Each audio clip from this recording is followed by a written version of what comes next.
Sir,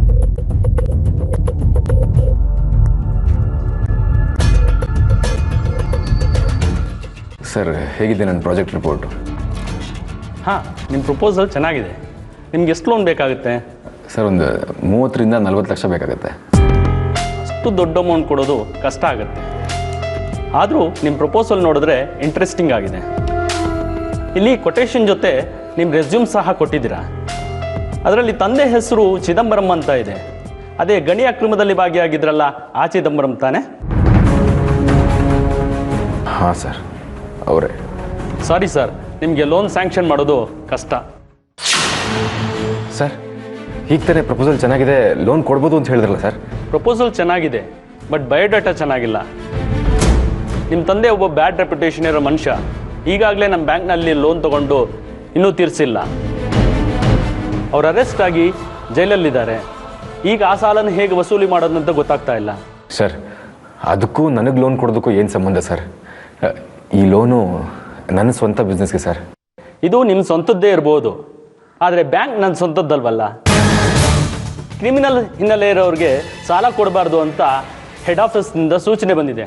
ಹಾಗಾಗಿ ಕೊಡೋದಕ್ಕಾಗಲ್ಲ. ಅಲ್ಲ sir, ನನ್ನ ತಂದೆ ಕ್ರಿಮಿನಲ್ ಆದರೆ ನನಗೆ ಯಾಕೆ ಸರ್ ಲೋನ್ ಕೊಡಲ್ಲ ಅಂತ ಇದ್ದೀರಾ? ಅಲ್ರಿ, ನಾಳೆ ಸಾಲ ತಗೊಂಡು ನೀವು ನಿಮ್ಮ ತಂದೆ ಥರ ಜೈಲು ಸೇರಿದ್ರೆ ನಾವೇನು ಮಾಡೋದು? ಸರ್ ಪ್ಲೀಸ್ ಹಾಗೆ ಹೇಳ್ಬಿಡಿ. ಈಗ ನನಗೂ ನನ್ನ ತಂದೆಗೂ ಯಾವ ಸಂಬಂಧನೂ ಇಲ್ಲ ಸರ್. ಹಾಂ, ಹೆತ್ತ ತಂದೆ ಜೈಲು ಸೇರಿದ್ರು ಅಂತ ನನಗೂ ಅವ್ರಿಗೂ ಸಂಬಂಧ ಇಲ್ಲ ಅಂತ ಹೇಳ್ತಾ ಇರೋದು ನೀವು. ನಾಳೆ ನಮ್ಮ ಬ್ಯಾಂಕ್ನಲ್ಲಿ ಲೋನ್ ತೊಗೊಂಡು ಲೋನ್ಗೂ ನನಗೂ ಸಂಬಂಧ ಇಲ್ಲ ಅಂತ ಹೇಳಿದ್ರೆ ಏನು ಮಾಡೋದು ನಾವು? ಸರ್, ನಾನು ಆ ಅರ್ಥದಲ್ಲಿ ಹೇಳಿಲ್ಲ. ನಾನು ಅವ್ರ ಜೊತೆ ಇದ್ದರೆ ನನಗೂ ಮರೆಯೋದಿರಲ್ಲ. ನಾಳೆ ನನ್ನನ್ನು ಅವ್ರ ಥರನೇ ಕ್ರಿಮಿನಲ್ ಅಂತ ತಿಳ್ಕೊಂಡ್ಬಿಡ್ತಾರೆ ಅಂತಾನೆ ನಾನು ಅವರಿಂದ ದೂರ ಬಂದಿದ್ದು. ನನಗೂ ಎಲ್ಲರ ಹಾಗೆ ಒಳ್ಳೆ ಮನುಷ್ಯನಾಗಿ ಬದುಕಬೇಕು ಅಂತ ಆಸೆ ಇದೆ. ಪ್ಲೀಸ್ ಸರ್, ಲೋನ್ ಇಲ್ಲ ಅಂತ ಹೇಳಿಬಿಡಿ ಪ್ಲೀಸ್. ಇಂಥ ನಾಟಕದ ಮಾತಿಗೆ ಬೆರಗಾಗೋರು ಯಾರೂ ಇಲ್ಲ. ಬೇವಿನ ಬೀಜ ಬಿತ್ತಿದ್ರೆ ಬೇವಿನ ಮರನೇ ಹುಟ್ಟೋದು, ಮಾವಿನ ಮರ ಹುಟ್ಟಲ್ಲ. ನೀವು ಹಾಗೆ ನಿಮ್ಮ ತಂದೆಗೆ ತಕ್ಕ ಮಗ. ಏಯ್, ಇನ್ನೊಂದು ಮಾತಾಡಿದ್ರೆ ಪರಿಣಾಮನ ಇಟ್ಕಿರಲ್ಲ. ಏನು ಗೊತ್ತು ನನ್ನ ಬಗ್ಗೆ ನಿನಗೆ? ಮನುಷ್ಯನ ಬ್ಯಾಕ್ಗ್ರೌಂಡ್ ನೋಡಿ ಅಳತೆ ಮಾಡೋದಲ್ಲ, ಮನಸ್ಸಲ್ಲಿ ಏನಿದೆ ಅಂತ ತಿಳ್ಕೊಬೇಕು. ಅರ್ಥ ಆಯ್ತಾ? ನಿಮ್ಮ ಮಾತನ್ನು ದಾಟಿ ನೋಡಿದ್ರೆ ಗೊತ್ತಾಗುತ್ತೆ. 100% ನೀವು ನಿಮ್ಮ ತಂದೆ ಥರನೇ. ನಿಮ್ಮ ಲೋನ್ ರಿಜೆಕ್ಟೆಡ್.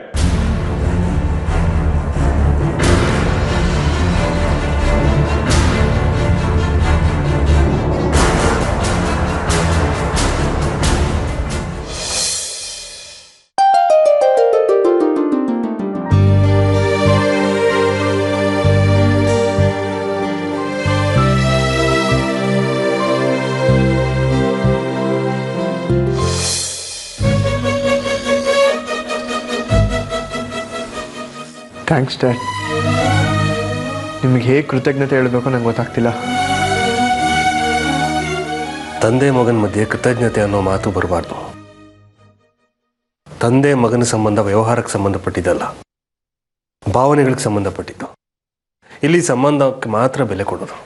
ನೀವು ನನ್ನ ಸ್ವಂತ ತಂದೆ ಅಲ್ಲದೆ ಇದ್ರು ನಿಮ್ಮನ್ನೇ ನನ್ನ ತಂದೆ ಅಂತ ನಂಬಿದ್ದೀನಿ.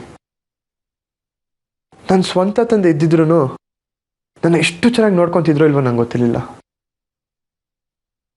ಆದರೆ ನೀವು ಮಾತ್ರ ನನ್ನ ಮೇಲೆ ಅಗಾಧವಾದ ಪ್ರೀತಿ ಇಟ್ಕೊಂಡಿದ್ದೀರ.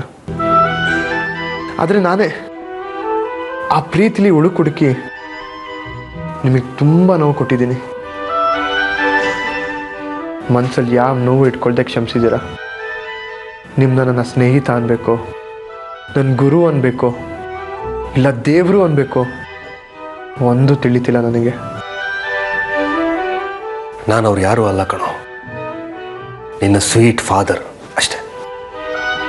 ನೀನು ನನ್ನನ್ನು ಬೈದಾಗಲೆಲ್ಲ ನನ್ನಲ್ಲಿ ಒಂದು ಪ್ರಶ್ನೆ ಹುಡ್ತಾ ಇತ್ತು, ನಿನ್ನ ಮೇಲೆ ನನ್ನ ಪ್ರೀತಿ ಕಡಿಮೆ ಮಾಡಿದ್ನೇನೋ ಅಂತ. ಆದರೆ ಆಮೇಲೆ ಅರ್ಥ ಆಗ್ತಿತ್ತು, ನಿನಗೆ ನನ್ನ ಮೇಲಿರೋ ಪ್ರೀತಿನೇ ನಿನ್ನಲ್ಲಿ ಅಷ್ಟೊಂದು ಕೋಪ ತರ್ತಿತ್ತು ಅಂತ. ಇದನ್ನು ನೀನು ಚಿಕ್ಕ ಹುಡುಗ ಇದ್ದಾಗಲಿಂದನೂ ನಾನು ಗಮನಿಸಿದ್ದೀನಿ. ನಿನಗೆ ನಾನು, ಈ ಮನೆ, ಈ ಮನೆಯವರು ಅಂದರೆ ಎಷ್ಟೊಂದು ಪ್ರೀತಿ, ಎಷ್ಟೊಂದು ಮಮಕಾರ. ಆ ಮಮಕಾರಕ್ಕೆ ಒಂದು ಚೂರು ನೋವಾದರೂ ನೀನು ಸಹಿಸ್ಕೊಳ್ಳಲ್ಲ ಅಂತ ನನಗೆ ಅರ್ಥ ಆಯಿತು. ನೀನು ಕೋಪಷ್ಟ ಇರಬಹುದು, ಆ ಕೋಪದಲ್ಲಿ ಒಂದು ಪ್ರೀತಿ ಇದೆ. ನನಗೆ ಬೇಕಾಗಿರೋದು ಆ ಪ್ರೀತಿ ಅಷ್ಟೆ. ನಾನು ಯಾಕೆ ನಿಮ್ಮ ಮಗ ಆಗ್ಬಿಟ್ಟಿಲ್ಲ? ನಿಮ್ಗಿರೋ ತಾಳ್ಮೆಲಿ ಒಂದಿಷ್ಟು ಗುಲಗಂಜಿಯಷ್ಟು ತಾಳ್ಮೆ ನನಗಿದ್ದಿದ್ರೆ 25 ವರ್ಷ ನಿಮ್ಮಿಂದ ನಾನು ದೂರ ಇರ್ತಿರ್ಲಿಲ್ಲ. ನನ್ನ ಕೋಪದಿಂದ ನಿಮ್ಮನ್ನ ನಿಮ್ಮ ಪ್ರೀತಿನ ಕಳ್ಕೊಂಬಿಟ್ಟೆ. ಸಾರಿ ಡ್ಯಾಡ್, ನನ್ನ ಕ್ಷಮಿಸ್ತೀರಾ? ನೀನು ಕ್ಷಮಿಸುವಂಥ ತಪ್ಪು ಏನೂ ಮಾಡಿಲ್ಲ, ಮಾಡೋದೂ ಇಲ್ಲ. ನೀನು ನನ್ನ ಮಗ, ದೊಡ್ಡ ಮಗ.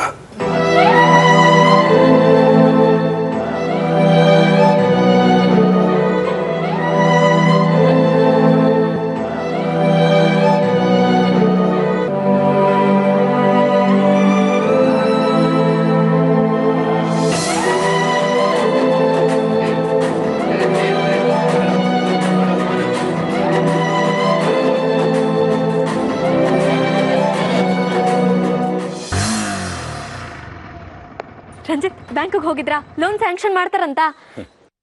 ನನಗೆ ಲೋನ್ ಸಿಗೋದು ಕನಸು ಅನ್ನಿಸ್ತಿದೆ. ಯಾಕೆ ರಂಜಿತ್, ಏನಾಯ್ತು? ಯಾಕೆ ಹೇಗೆ ಮಾತಾಡ್ತಿದ್ದೀರಾ?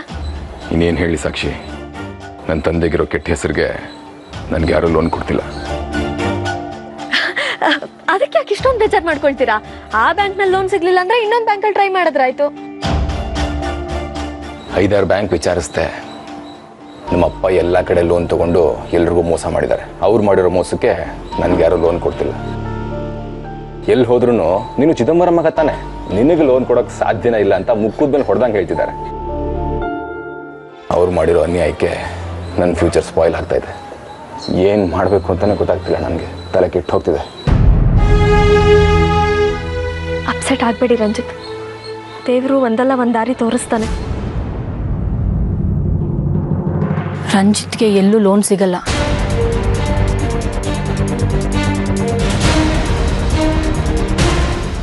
ಅವ್ರ ತಂದೆ ಎಲ್ಲ ಕಡೆ ಲೋನ್ ಮಾಡಿದ್ದಾರೆ. ಅವ್ರು ಮೋಸ ಮಾಡಿರೋದು ಒಬ್ರಿಗ ಇಬ್ರಿಗ. ಚಿದಂಬರಂ ಮಗ ಅನ್ನೋ ಕಾರಣಕ್ಕೆ ರಂಜಿತ್ಗೆ ಲೋನ್ ಸಿಗೋದು ತುಂಬ ಕಷ್ಟ. ಅದೇನೋ ಹೇಳ್ತಾರಲ್ಲ, ಅಪ್ಪ ಅಮ್ಮ ಮಾಡಿದ ಪಾಪ ಮಕ್ಳಿಗೆ ತಟ್ಟತ್ತೆ ಅಂತ. ಹಾಗಾಗಿದೆ ರಂಜಿತ್ಗೆ. ಅಂತ ಒಬ್ಬ ಕೆಟ್ಟ ಮನುಷ್ಯ ನನ್ನ ತಂದೆ ಅಂತ ಹೇಳ್ಕೊಡೋಕ್ಕೆ ನಾಚಿಕೆ ಆಗುತ್ತೆ ನನಗೆ. ಎಲ್ಲಿಗೆ ಹೋದರೂ ನೀನು 420 ಚಿದಂಬರಂ ಮಗ ಅಲ್ಲ ಅಂತ ಹಂಗಿಸ್ತಾರೆ. ಹೊರಗಡೆ ತಲೆ ಎತ್ಕೊಂಡು ತಿರ್ಗಾಡೋದಕ್ಕೆ ತುಂಬ ಕಷ್ಟ ಆಗ್ತಿದೆ. ಈಗ ಆ ಮಾತೆಲ್ಲ ಯಾಕೆ ರಂಜಿತ್? ಅವ್ರವ್ರು ಮಾಡಿದ ತಪ್ಪಿಗೆ ಅವ್ರವ್ರ ಶಿಕ್ಷೆ ಅನುಭವಿಸ್ತಾರೆ. ಈಗೇನು ನಿಮ್ಗೆ ಬ್ಯಾಂಕ್ನಲ್ಲಿ ಲೋನ್ ಕೊಡಲ್ಲ ಅಂತ ಹೇಳಿದ್ರಲ್ವಾ? ನಿಮ್ಮ ಹೆಸರಲ್ಲಿ ಕೊಡ್ಲಿಲ್ಲ ಅಂದ್ರೆ ಏನಂತೆ? ನನ್ನ ಹೆಸರಲ್ಲಿ ಲೋನ್ ಕೇಳ್ಬೋದಲ್ವಾ? ಆಗ ಕೊಟ್ಟೆ ಕೊಡ್ತಾರೆ.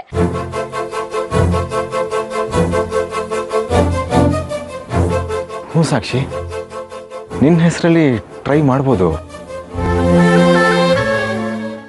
ನೀನು ಸಾಕ್ಷಿ ಹೆಸರಲ್ಲಿ ಕೇಳಿದ್ರು ಯಾವ ಬ್ಯಾಂಕಲ್ಲೂ ಲೋನ್ ಸಿಗಲ್ಲ ರಂಜಿತ್. ಸಾಕ್ಷಿ ಸೂರ್ಯನ ಮಗಳು ಅನ್ನೋದಕ್ಕಿಂತ ಈಗ ಅವಳು ನಿನ್ನ ಹೆಂಡತಿ, ಅಂದರೆ ಚಿದಂಬರಂ ಸೊಸೆ. ಅದನ್ನು ಮರಿಬೇಡ. ಇಲ್ಲಿ ಗೆಲ್ಲೋದು ನೀವಲ್ಲ, ನಾನೇ.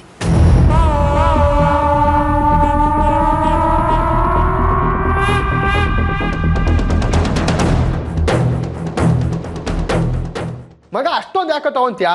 ಒಂದು 5 ನಿಮಿಷ ಕಾಯಪ್ಪ, ನಾನೇ ಬರ್ತೀನಿ ಅಲ್ಲಿಗೆ. ಸರಿ ಡನ್. ನಾಳೆ ಇನಾಗ್ರೇಷನ್ ಫಂಕ್ಷನ್ಗೆ ಯಾರನ್ನ ಕರೆದಿದ್ಯಾ? ಆಲ್ಮೋಸ್ಟ್ ಎಲ್ಲರನ್ನೂ ಕರೆದಾಯ್ತು, ಸ್ವಲ್ಪ ಜನ ಬಾಕಿ ಇದ್ದಾರೆ ಅಷ್ಟೇ. ಯಾರನ್ನ ಕರೆದಿದ್ಯಾ? ನಜೀರ್ ಚಾಚನ, ನಿರೋಶನ, ನನ್ನ ಫ್ರೆಂಡ್ಸ್ನ. ನಿಮ್ಮ ಫ್ರೆಂಡ್ಸ್ನ ಕರಿಬೇಕಾ ಹೇಳಿ? ನಾನೇ ಬೇಡ, ನನ್ನ ಫ್ರೆಂಡ್ಸ್ನ ನಾನೇ ಕರ್ಕೋತೀನಿ. ಅದೇ ತುಂಬ ಹತ್ರದವ್ರನ್ನ ಕರೆಯೋದಕ್ಕೆ ಮರಿಬೇಡ ಕಣೋ. ಗೊತ್ತಾದರೆ ತುಂಬ ಬೇಜಾರು ಮಾಡ್ಕೋತಾರೆ. ಸರಿ ಡಾಡ್, ಆಯ್ತು, ನೀವು ಹೇಗೆ ಹೇಳ್ತೀರೋ ಹಾಗೆ. ಸರಿನಾ? ಬರ್ತೀನಿ ನಾನು. ಆದಿತ್ಯ ಸರ್,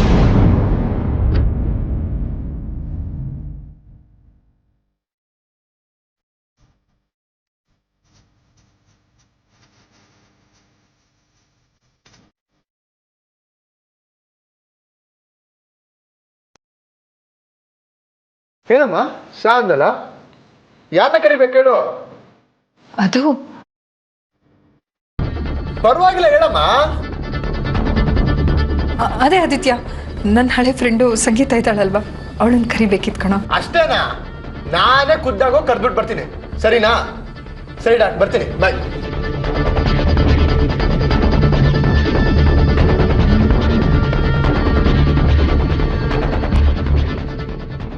ನೋಡಿದ್ರ ಸೂರ್ಯರೇ, ಅವನ ಬಾಯಲ್ಲಿ ಸಾಕ್ಷಿ ಹೆಸರು ಬರಲೇ ಇಲ್ಲ. ಅವಳನ್ನ ಎಷ್ಟು ಪ್ರೀತಿಸ್ತಾ ಇದ್ನೋ ಇವತ್ತು ಅವಳನ್ನಷ್ಟೇ ದ್ವೇಷ ಮಾಡ್ತಾ ಇದ್ದಾನೆ. ನೋಡೋಣ ಆರ್ತಿಯವ್ರೆ, ಅವಳ ಕರೆದಿದ್ದು ನಮಗೆ ಹೇಳಬಾರ್ದು ಅಂತ ಅನ್ಕೊಂಡಿರ್ಬೋದೋ ಏನೋ. ನನಗಾಗ ಅನ್ನಿಸ್ತಾ ಇಲ್ಲ. ಸಾಕ್ಷಿನ ಸಂಪೂರ್ಣವಾಗಿ ಮರೆತು ಬಿಟ್ಟಿದ್ದಾನೆ. ಅದು ಹೇಗೆ ಸಾಧ್ಯ ಆರ್ತಿಯವ್ರೆ? ಸಾಕ್ಷಿ ಅಂದ್ರೆ ಅವನಿಗೆ ಪ್ರಾಣ. ತನ್ನ ಇಷ್ಟಕ್ಕೆ ವಿರುದ್ಧವಾಗಿ ಮದುವೆ ಆದ್ಲಲ್ಲ ಅನ್ನೋ ಸಿಟ್ಟು ಅವನಿಗೆ. ಅದು ಇವತ್ತೆಲ್ಲ ನಾಳೆ ಸರಿ ಹೋಗುತ್ತೆ. ಎಲ್ಲ ಮರೆತು ಮೊದಲಿನಾಗೆ ಪ್ರೀತಿ ಮಾಡ್ತಾನೆ. ಆದಿತ್ಯನಿಗೆ ತುಂಬಾ ಹಠ. ಒಂದು ಸಲ ಅವನ ಮನ್ಸು ಒಡೆದು ಹೋದ್ರೆ ಅಷ್ಟೇ, ಮುಗೀತು. ಪಾಪ ಸಾಕ್ಷಿ ಆದಿತ್ಯ ನೆನ್ಸ್ಕೊಂಡು ಕಣ್ಣೀರು ಹಾಕ್ತಾ ಇರ್ತಾಳೆ. ತುಂಬಾ ನನ್ಕೊಂಡಿದ್ದಾಳವಳು. ಅವಳು ನೆನ್ಸ್ಕೊಂಡ್ರೆ ನನ್ ಕರ್ಲಿ ಕಿತ್ತು ಬಂದಾಗುತ್ತೆ. ಅಳಬೇಡಿ ಆರ್ತಿಯವ್ರೆ. ಆದಿ ಒಬ್ಬ. ಸಾಕ್ಷಿನ ರಂಜಿತ್ನ ಒಪ್ಕೊಂಡ್ರೆ ಸಾಕು. ಸಾಕ್ಷಿ ಸಂತೋಷವಾಗಿರ್ತಾಳೆ. ಇಲ್ಲಾಂದ್ರೆ ಪ್ರತಿದಿನ ಅವಳು ನೊಂದ್ಕೋತಾ ಇರ್ತಾಳೆ ಸೂರ್ಯರೇ. ತನ್ನಣ್ಣ ತನ್ನ ಕೈ ಬಿಡಲ್ಲ, ಯಾವಾಗ್ಲೂ ನನ್ನ ಜೊತೆಲೇ ಇರ್ತಾನೆ ಅಂತ ಎಷ್ಟೋ ಕನ್ಸುಗಳನ್ನ ಕಟ್ಕೊಂಡಿರ್ತಾಳೆ. ಆದ್ರೆ ಇವ್ರುಗಳು ಅವಳ ಕನ್ಸಿಗೆಲ್ಲ ತಣ್ಣೀರು ಹರಿಚ್ಬಿಟ್ರು. ಅವಳು ನೊಂದ್ಕೊಂಡ್ರೆ ನಮಗೆ ಒಳ್ಳೇದಾಗುತ್ತಾ? ಸಾಕ್ಷಿ ಯಾವತ್ತೂ ತನ್ನ ಅಣ್ಣ ತಮ್ಮದ್ರ ಬಗ್ಗೆ ನೊಂದ್ಕೊಳ್ಳಲ್ಲ. ದೂರ ಇದ್ರೂ ಚೆನ್ನಾಗಿರ್ಲಿ ಅಂತ ಬಯಸ್ತಾಳೆ. ಅವಳು ಈ ಮನೆ ಬೆಳಕು, ಕತ್ತಲಾಗ್ಲಿ ಅಂತ ಎಂದೂ ಬಯಸಲ್ಲ. ಆದ್ರೆ ತನ್ನಣ್ಣ ಒಂದು ಕಂಪ್ನಿನ ಓಪನ್ ಮಾಡ್ತಾ ಇದ್ದಾನೆ. ತನ್ನನ್ನ ಕರೀಲಿಲ್ವಲ್ಲ ಅಂತ ಬೇಜಾರು ಮಾಡ್ಕೊಳ್ಳಲ್ವಾ? ಅವನು ಕರೀದೇ ಇದ್ರೆ ಪರವಾಗಿಲ್ಲ, ನಾವು ಅವಳನ್ನ ಕರೆದ್ರಾಯ್ತು ಬಿಡಿ.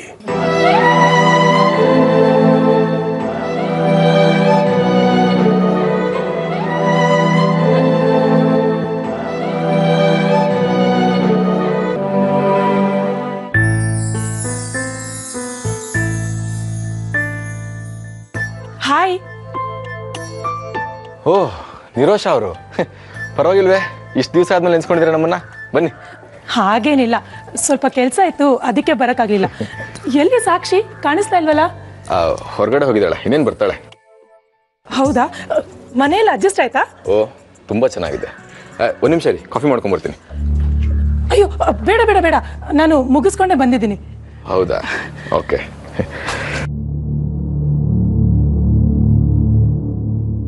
ನಿಮ್ಮನ್ನ ಒಂದು ಮಾತು ಕೇಳ? ಕೇಳಿ. ನಿಮ್ಮ ತಂದೆ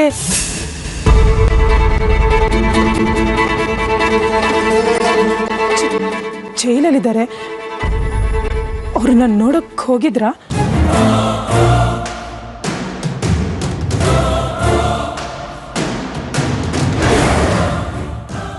ಈ ಮಾತನ್ನ ಬೇರೆ ಯಾರಾದರೂ ಕೇಳಿದ್ರೆ ನನ್ನ ಉತ್ತರ ತುಂಬ ಕೆಟ್ಟದಾಗಿರ್ತಿತ್ತು. ಆದರೆ ನೀವು ನನಗೆ ಕಷ್ಟದಲ್ಲಿದ್ದಾಗ ಸಹಾಯ ಮಾಡಿದ್ದೀರಾ. ನಿಮ್ಮಲ್ಲಿ ನಂಗೆ ತುಂಬ ಗೌರವ ಇದೆ. ಪ್ಲೀಸ್ ಆ ಮನುಷ್ಯನ ಬಗ್ಗೆ ನನ್ನ ಏನು ಕೇಳಬೇಡಿ. ನನಗೂ ಗೊತ್ತು ನಿಮಗೆ ಅವ್ರ ಮೇಲೆ ಎಷ್ಟು ಕೋಪ ಇದೆ ಅಂತ.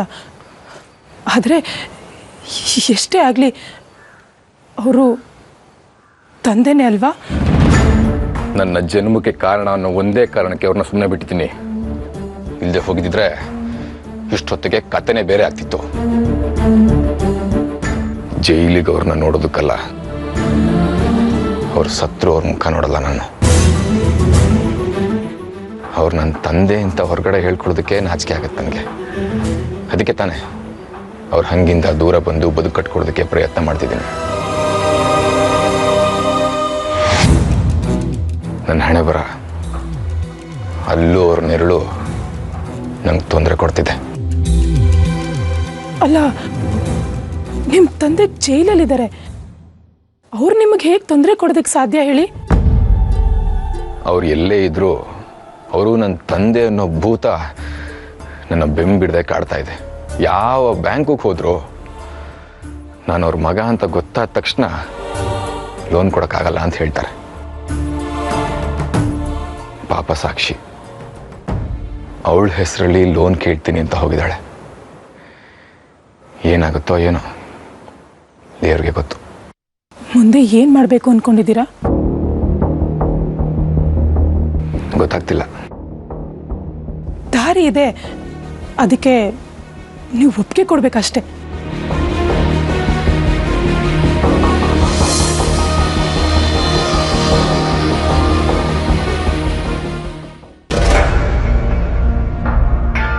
ನಿರೋಷ, ನೀನೇನಿಲ್ಲಿ? ನಿಮಗೆ ಯಾಕ್ರಿ ಅದೆಲ್ಲ?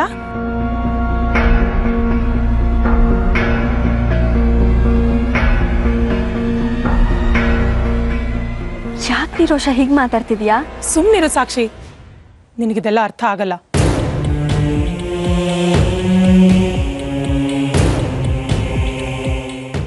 ಹೋದ್ ಕೆಲ್ಸ ಏನಾಯ್ತೆ? ಬ್ಯಾಂಕ್ನಲ್ಲಿ ಲೋನ್ ಕೊಡೋದಕ್ಕೆ ಒಪ್ಕೊಂಡ್ರು. ಹೌದಾ?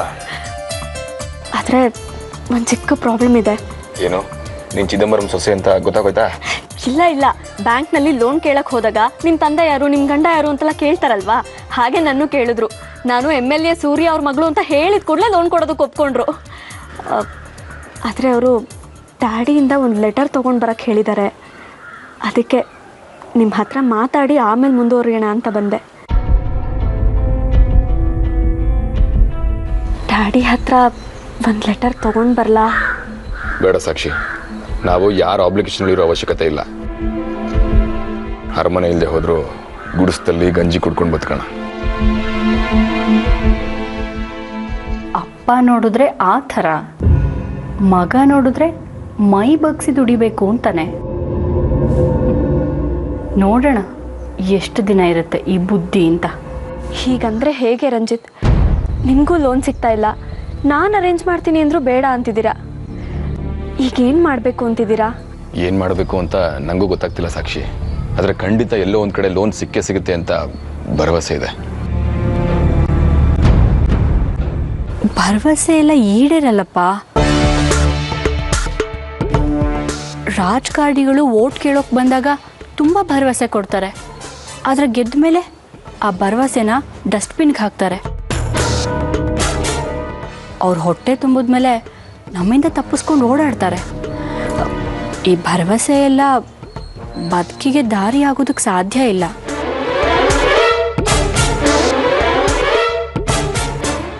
ನಿಮ್ಮ ಬುದ್ಧಿ ಮಾತು ನನಗೆ ಈಗ ಬೇಕಾಗಿಲ್ಲ, please. If you don't mind, ನಾನು ನಿಮಗೆ ಲೋನ್ ಅರೇಂಜ್ ಮಾಡಿಸ್ಕೊಡ್ಲಾ? ನೀವಾ? ಇಲ್ಲ, ಬೇಡ. ಈಗಾಗಲೇ ನಾವು ನಿಮ್ಮ ಹತ್ರ ತುಂಬ ಸಹಾಯ ಪಡ್ಕೊಂಡಿದ್ದೀವಿ. ಈಗ ಮತ್ತೆ ನಿಮ್ಮ ಹತ್ರ ಹೆಲ್ಪ್ ತಗೊಳ್ಳೋದು ಚೆನ್ನಾಗಿರಲ್ಲ ಅನಿಸುತ್ತೆ. ಸಂಕೋಚ ಯಾಕೆ? ನೀವು ನಾನು ಅಣ್ಣನ ಥರ ಅಂತ ಹೇಳಿಲ್ವಾ? ಪ್ಲೀಸ್ ಬೇಡ ಅನ್ಬೇಡಿ.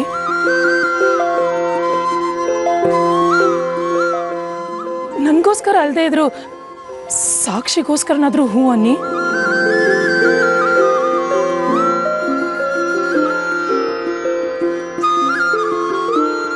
ಒಪ್ಕೊಳ್ಳಿ ರಂಜಿತ್, ನಮ್ಮ ತಂದೆ ಕಡೆಯಿಂದ ಲೋನ್ ಕೊಡಿಸ್ತೀನಿ ಅಂದರೆ ಬೇಡ ಅಂದ್ರಿ. ಅಟ್ಲೀಸ್ಟ್ ನಿರೋಷ ಲೋನ್ ಕೊಡಿಸ್ತೀನಿ ಅಂತ ಹೇಳ್ತಿರುವಾಗ ಒಪ್ಕೊಳ್ಬೋದಲ್ವಾ? ಸರಿ, ಆದರೆ ನನಗೆ ಯಾವುದೇ ಥರದ ಆಬ್ಲಿಗೇಷನ್ಸ್ ಇರಬಾರ್ದು, ಓಕೆನಾ? ಓಹ್ ಡೆಫಿನೆಟ್ಲಿ, ನಿಮಗೆ ಯಾವುದೇ ಆಬ್ಲಿಗೇಷನ್ಸ್ ಇಲ್ಲದೆ ನಾನು ಲೋನ್ ಮಾಡಿಸ್ಕೊಡ್ತೀನಿ, ಓಕೆನಾ? ಥ್ಯಾಂಕ್ಸ್. ಸಾಕ್ಷಿ, ನಾಳೆ ನಿಮ್ಮ ಅಣ್ಣ ಹೊಸ ಫೈನಾನ್ಸ್ ಕಂಪನಿ ಓಪನ್ ಮಾಡ್ತಿದ್ದಾನೆ, ನಿನಗೆ ಗೊತ್ತಲ್ವಾ? ಏನು, ಆದಿತ್ಯ ಸ್ವಂತವಾಗಿ ಫೈನಾನ್ಸ್ ಕಂಪ್ನಿ ಓಪನ್ ಮಾಡ್ತಿದ್ದಾನಾ? ಅವನ ಕಂಪ್ನಿ ಓಪನ್ ಮಾಡೋದಕ್ಕೆ ದುಡ್ಡೆಲ್ಲಿಂದ ಬಂತು? ಇನ್ನೆಲ್ಲಿಂದ ಬರುತ್ತೆ? ನಿಮ್ಮ ಅಪ್ಪನೇ ಇನ್ವೆಸ್ಟ್ ಮಾಡ್ತಿದ್ದಾರೆ ಕಣೆ. ಸಾಕ್ಷಿ, ನಾಳೆ ನೀನು ಬರ್ತಿದ್ಯಾ ಅಲ್ವಾ? ಬರಲೇಬೇಕು, ಮಿಸ್ ಮಾಡಬಾರ್ದು.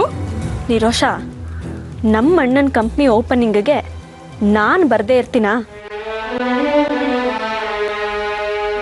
ಸರಿ ಸಾಕ್ಷಿ, ನಾನಿನ್ನು ಹೊರಡ್ತೀನಿ. See you tomorrow.